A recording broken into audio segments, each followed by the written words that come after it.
All right, so what we're going to talk about today is the third and final method of depreciation. It's called the sum of years digits depreciation.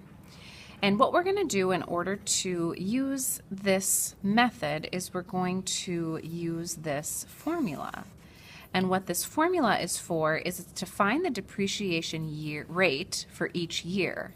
So instead of using the same percentage or the same rate for every year, like we did in example 2, we have to figure out a new rate every year and use that rate. It says to find the depreciation, multiply this rate by the difference between the purchase price and the salvage price. So we are going to need to use the formula along with the difference to find the depreciation value each time. So we'll look at this example. It says you open a pizza shop and buy 2 delivery vans for a total of $60,000. That's your initial value, and I'll put that there. Make a sum of the years digits depreciation schedule, that's filling in the table, using a useful life of 5 years and a total salvage value of $15,000. My ending amount, or my salvage value at the very end of 5 years, will be $15,000. So what I need to do is figure out what is my percentage or what is my rate for each time I need to do depreciation, because it will change, and then figure out my value after depreciation. So for year 1, so I'll call this my first year rate. Depreciation rate for year 1 will be n plus 1 minus k. N is the number of years. It says n years. So for us, n will always be 5 because we're talking about 5 years. So 5 plus 1 minus k. K is the number of year that we're on. We are on year 1. So in this case, k is 1. Next time it'll be 2. And then we divide by the sum of the years of useful life digits. These are our years that we're talking about, so I need to add them up. 1 plus 2 plus 3 plus 4 plus 5. 1 plus 2 is 3, plus 3 is 6, plus 4 is 10, plus 5 is 15. So the bottom sum of the years would be 15 in this case. So if I take 5 plus 1 minus 1, I get 5 and 15. This is my rate.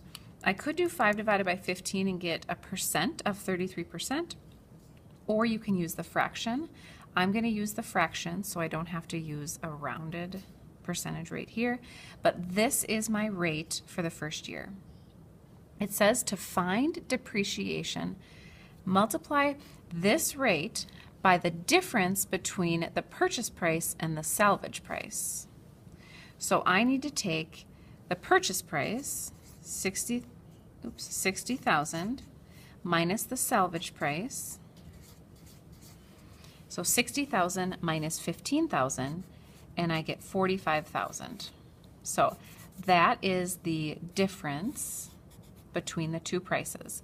So every time I find depreciation, I need to take 45,000 times my rate, and I'll get the depreciation.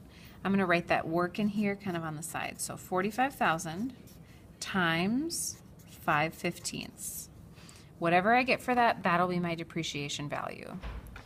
So 45,000 times 5/15.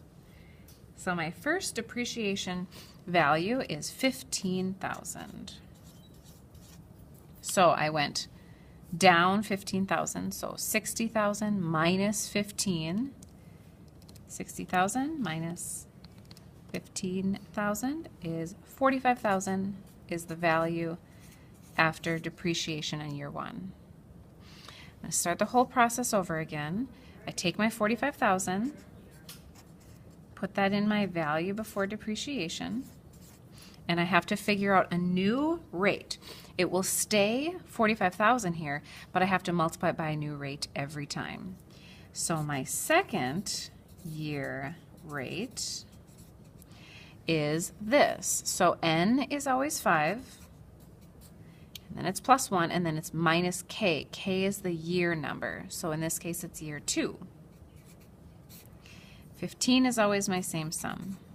So this time my rate is 5 plus 1 is 6 minus 2. My rate is 4/15.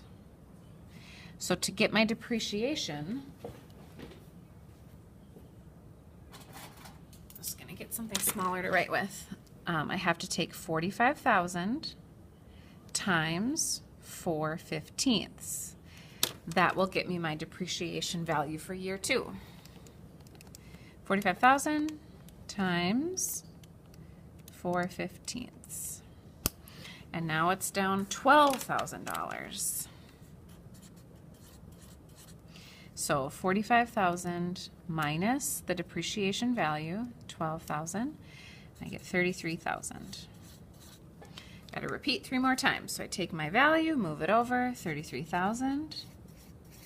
Now I need to figure out my rate. Again, it will be a new fraction or rate every time. So my third year rate, it is always 5 for n, always plus 1, minus k. K is the year number, and now I'm on year number 3. And always over 15. So 5 plus 1 is 6, minus 3 is 3/15. You notice how every time I go 1 less in the numerator, my rate is a little bit lower every time. So to get my depreciation, I always take my 45,000 times by my rate, 3/15, and I'll see what that is. 45,000 times 3/15, and this time it's 9,000.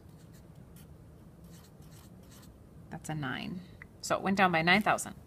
So 33,000 minus 9,000, and I get 24,000.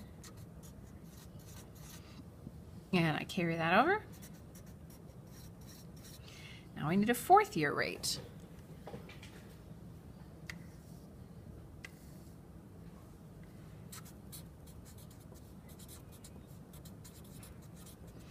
Five plus 1 minus 4 year rate over 15 ends up being 2/15.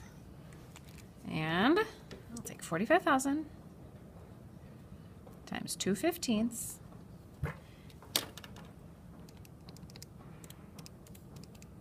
And I get 6,000. So 24,000 minus 6,000 would be 18,000. Carry that over. Now I need a fifth year rate.